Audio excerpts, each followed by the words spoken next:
Guys, good morning. Welcome sa my channel again. May nag-chat na naman sa akin, isang followers natin. Ayun, tutulungan natin. Ang tanong niya, pag may 1,000 followers na ako, kikita na ba ako sa wala na ako ng Facebook?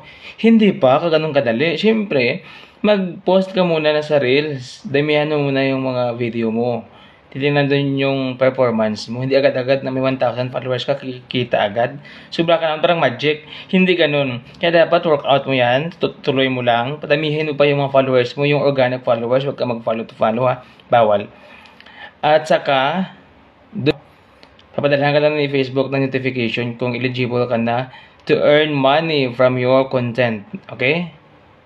So, follow for more. Ano yung mga violations dyan sa Facebook na dapat mong iwasan. Okay? Follow for more and share ang video na ito. Maraming salamat po.